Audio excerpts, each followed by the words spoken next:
Section 1. You will hear a woman telephoning a car rental company to ask about car renting services. First, you have some time to look at questions 1 to 5.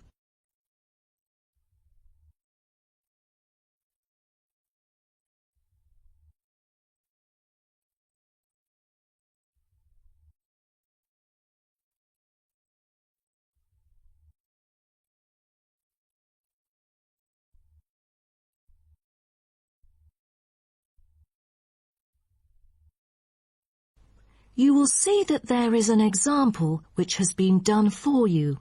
On this occasion only, the conversation relating to this will be played first. Hello. First Choice Car Rental. How may I help you? Oh, good morning.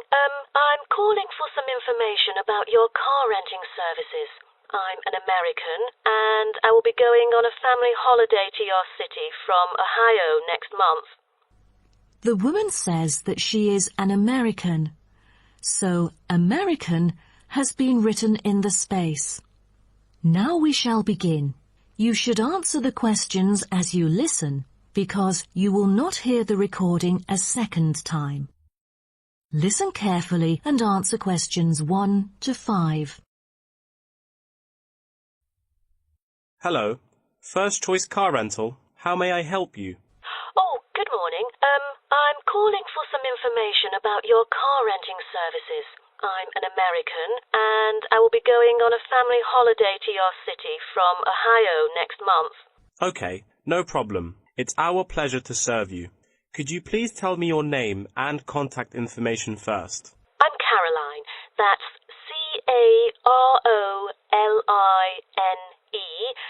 And my telephone number is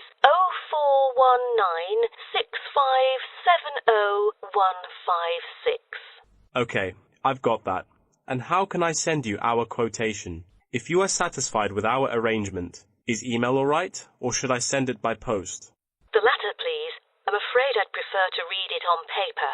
That's no problem. I'm considering renting a caravan for a week, but I don't really know the price range for it, since I haven't rented any car through that method before. I think it should be within my budget of $50. You know, we have various caravans at different renting prices, according to the class of vehicle, facilities inside, mileage, etc. I'd recommend the Explorer, taking your budget into consideration, which is of good value and will cost you $39 per day. Is that okay? Of course, that's fine for me. I know the Explorer. That could save me $11 each day. You know, a family holiday will be costly. That van is perfect. I'm glad that you like it. So, do you have any particular requirements about your room in the van? How many beds are there? 1 twin bed. But there are 3 of us. My mum, daughter, and me. So, can we add another bed? No problem. For the facilities, I think a kitchen is the most important. And, of course, the stove. Before you hear the rest of the conversation, you have some time to look at questions 6 to 10.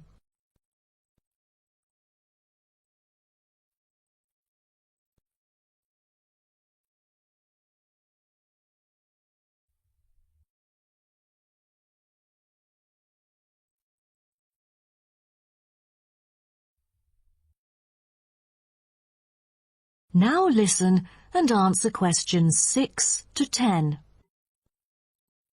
In our vans, such as Explorer, there are all the basic bedding materials you need, like pillows and blankets, as well as some equipment for daily life. And many things can be added into your room according to your needs, such as a coffee maker. Well, I need to have a heater in case it'll be cold at night, and a microwave, of course. All right, I've taken notes of all these things. Actually, all our vans should be taken from our company, which is not too far from the city centre, so we can pick you up from the centre for free. Is that okay? Oh, I'm afraid we'd better be picked up from the airport, as we are foreigners in your country and not familiar with the transport system. Is that all right? Yes, it is no problem. With that comes the information for the insurance. I need the driver's name and age. That is my daughter, Chris, who is 19, the youngest driver amongst us three. I'm sorry, but our company only accepts caravan drivers aged 25 or over, according to our regulations. So... Well, that would be me, Caroline, and I'm 49 years old. And where was your driving license issued? I mean the country. I've got a license in America, but I've also got one in Australia, which is still valid. Is it better for me to register the local one from your country? Yes, that might be better. So your registration number is... That is the end of section 1. You now have half a minute to check your answers.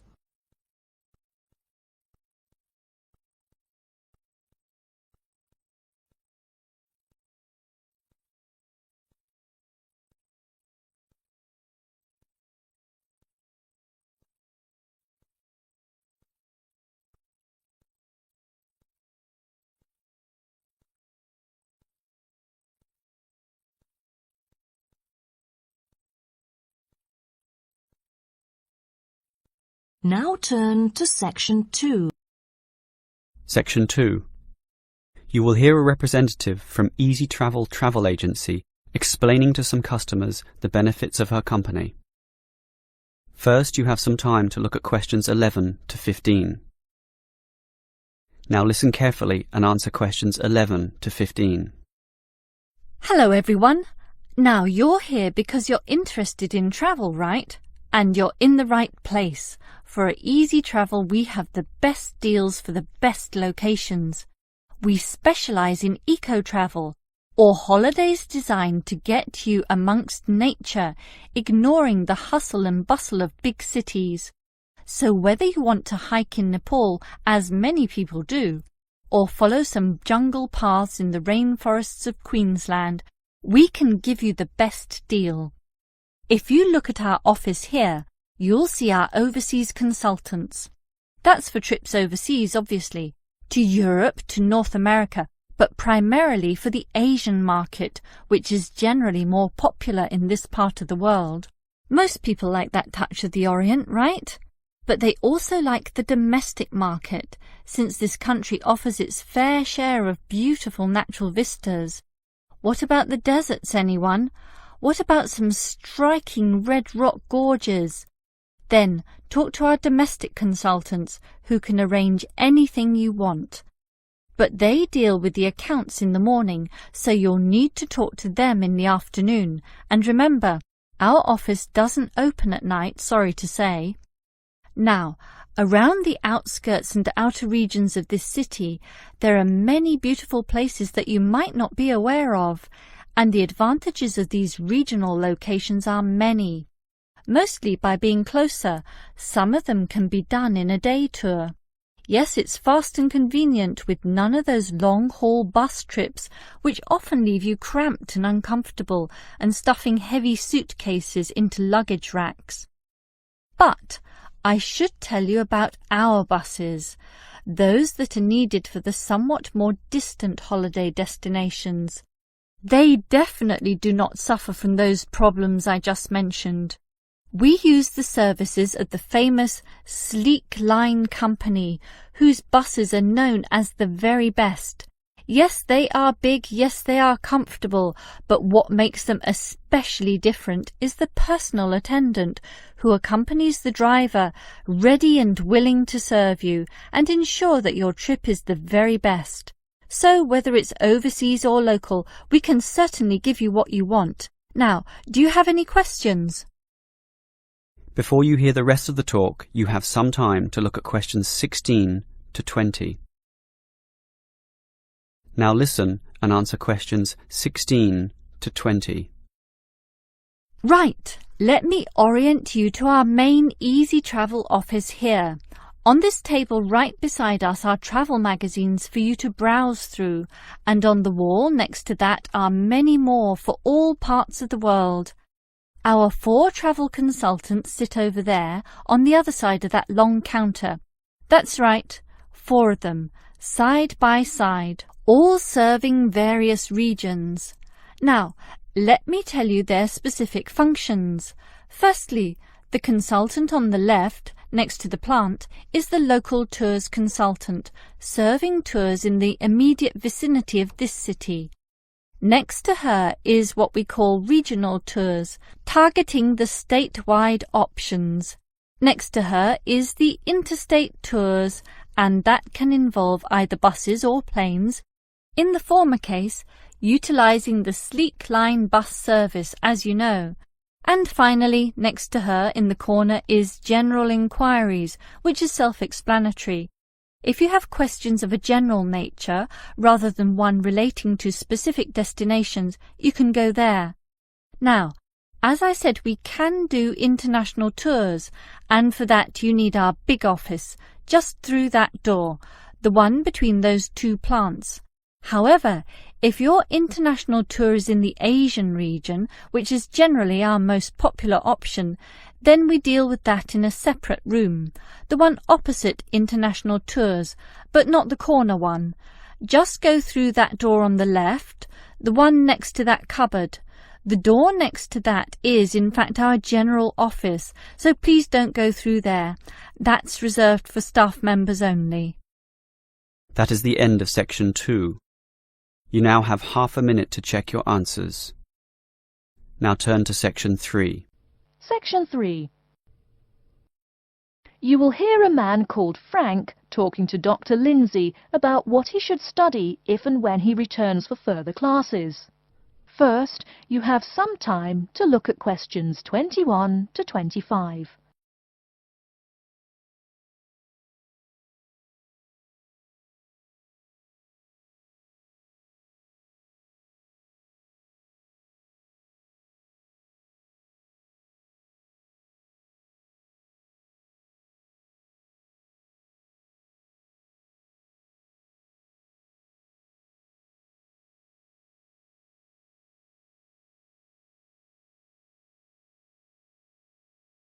Now listen carefully and answer questions 21 to 25.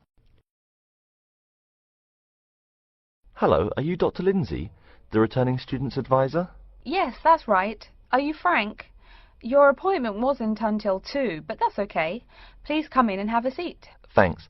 I like to arrive early whenever I have anything to do. That's certainly a praiseworthy habit. Let me see. It looks like you've taken a long break from school, and I understand you wanted to have a chat about what you should study if and when you return for further classes. It's such a big challenge. I don't know if I'm crazy for doing this or not. Believe it or not, I know exactly what you mean. Before I began working here at the university, I taught primary school for nearly 10 years. It takes a lot of courage to go back to school. I feel more shy and scared than the primary students I teach. In the schools I taught, I found today's youngsters are very sure of themselves. In terms of intelligence, I have a lot to teach them, and the maturity level of much of my class leaves something to be desired. But in terms of confidence, wow, a lot more confident than I am now, that's for sure. Stop fretting.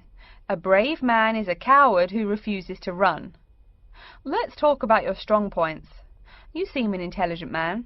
What is it you would like to study? You see, I've been teaching children for a few years, but I think I'm happier teaching adults. I think teaching students in middle school is much more satisfying because they end up being much more grateful for your work. If I may ask, what got you interested in teaching adults? A lot of things, I guess. I met my future wife back in my first year of college. She always complains that I was more interesting then. She says that now I talk like I'm 7 years old. That's probably from being with children all day. Again, I know just what you mean. My husband used to say the same thing about me when I taught kindergarten. Anything else? Well, yes. Fairly often now I run into former students and we talk. Some of them are getting close to being grown up. I guess I think more and more about how people develop over time. So I'm interested in the results of education, you know, the final stages. I see. Well, coming back to the university can be both difficult and very rewarding. There are some problems unique to returning students, you know, older students like yourself. What do you think is your greatest weakness? Well, I actually think my confidence is getting better. I'm definitely overcoming my introversion and starting to be much more comfortable in front of a class. To tell you the truth, I'm afraid I'm rather behind the times about many things. It's more difficult for me to chase after the popular things youngsters are fond of, such as iPhone, Twitter, if you name it. I think I understand. Before you hear the rest of the talk, you have some time to look at questions 26 to 30.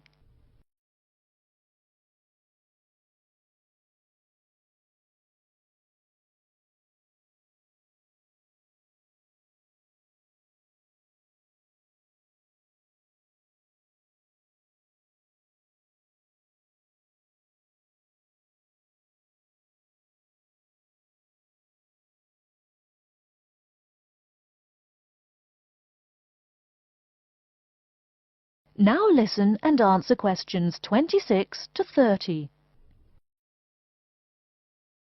How old are you? 35? People at your age still go back to school for further education. I was a bit the same way. I mean, I didn't study at university till after I had a family, a husband and one child. My point of view was a lot different from your average 18-year-old girls, I can tell you. Gee, that sounds pretty rough. A family and college? Clearly you weren't unsuccessful, though. It was, Frank, it truly was. My first term at school was extremely stressful. But, excuse me, you're not here to listen to my life story. We're talking about your plans. Is there anything unique I should know about you or your past experience or plans? I'm afraid not. There is nothing interesting about my career or plans. It's really not too impressive. Now, I forbid you to talk like that. This is your one life, and if you're not interested, why bother living it? Don't be so humble, Frank. Okay. My wife says I'm a wimp. Let's talk about your dreams a bit. You want to teach adults, you said. What would you like to teach them? Well, when I first came to college, I really liked languages and literature. A lot of people have told me that for practical reasons, it would be more rewarding to choose business management as my major. But I made up my mind to study liberal arts once I got the idea of going back to school. I must say it's refreshing to meet someone who knows there's more to an education than computers and finance. Let's have a look at the university course catalogue. Excuse me, Dr. Lindsay, before we do that, could I maybe ask you some questions about changes in university life? I think I need to discuss that so I know what to expect. Of course, I'm here to help you. The biggest thing to get used to is the change in technology. Professors present things on huge screens, many of which are interactive computerized whiteboards. You can write on them still and use them like a touchscreen. They're really handy. No more sloppy scribbled notes on the projector. Let's see, I doubt you'll be living in student housing, so I won't go into all the improvements there. Another major change that you'll enjoy is the plethora of resources available for students. As a student, you have 24-hour access to the gym and library privileges that include the use of school computers to scan, copy and print. And of course the media library, which contains movies from all genres and most of the movies listed on AFI's top 100 movies of all time. The dining facilities are also not what they used to be. They offer choices for all diets and you can expect a hot meal any time of day. Wow, things really have changed. I'll be sure to utilize all those great facilities in my time here. Thanks for all your help, Dr. Lindsay. I think that's all the questions I have for now. That is the end of section 3.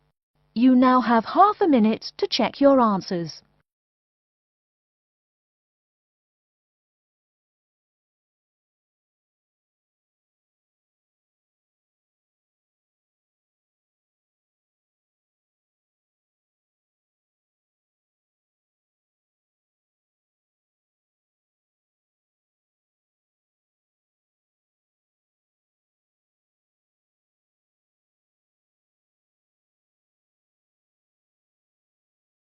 Now turn to section 4.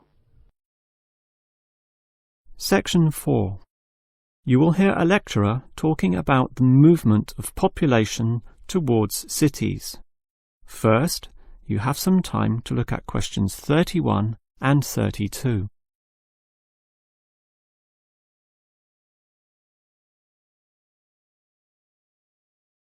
Now listen carefully and answer questions 31 and 32.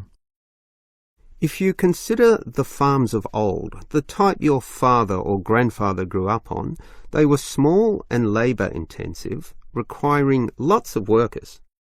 In addition, they often had a diversity of products, be that animal or vegetable, say cows and sheep, or oranges and lemons, with some peaches and a few chickens on the side for the production of eggs.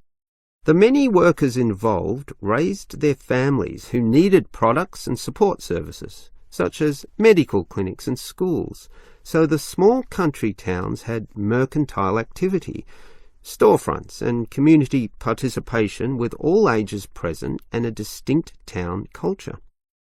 And how it has changed. Travel to any small country town in virtually any developed country, and you will often see that these places are now somewhat forlorn and deserted, lacking life and vigour. Many of the residents have long since moved towards the big cities, so the country areas have become depopulated and their downtowns empty. This phenomenon is so predictable and widespread that it even has a name, rural flight or rural exodus, and it has produced some fairly predictable problems. Before you hear the next part of the lecture, you have some time to look at questions 33 to 35.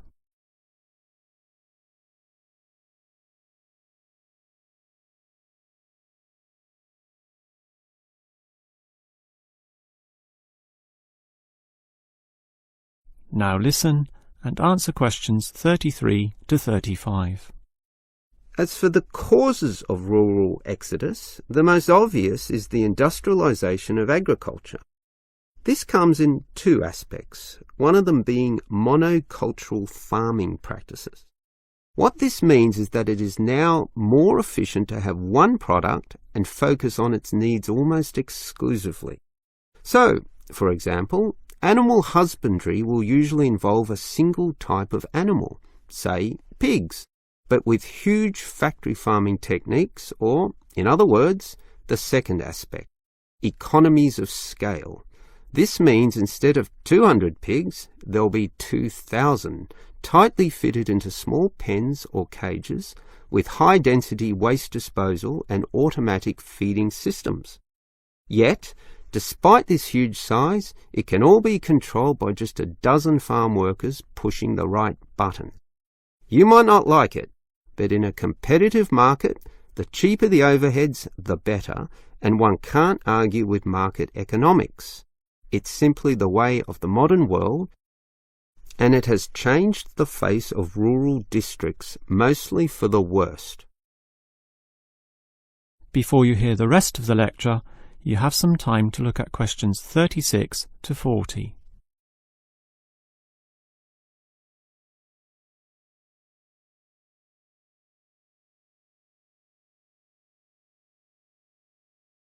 Now listen and answer questions 36 to 40.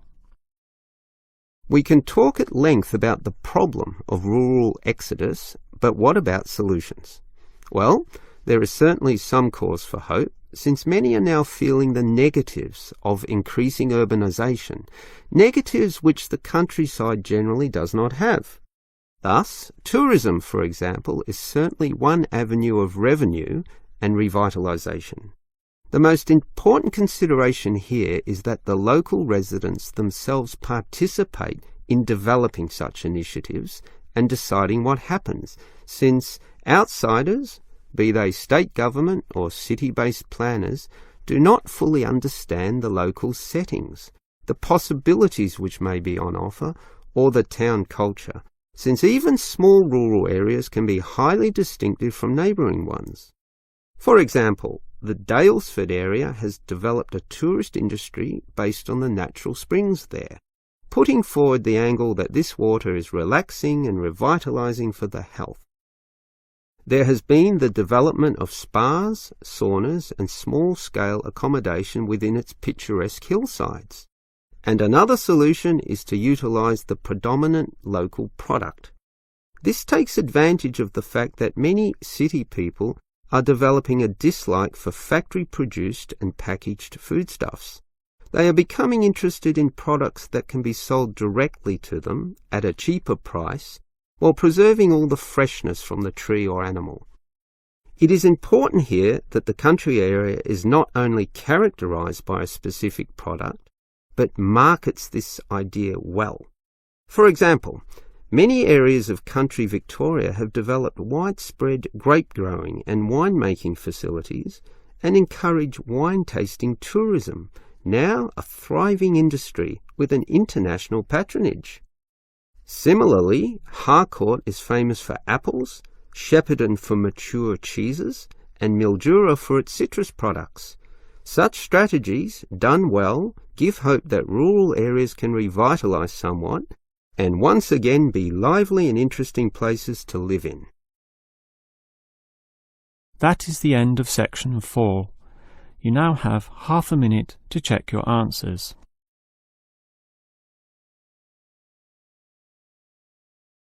That is the end of the listening test.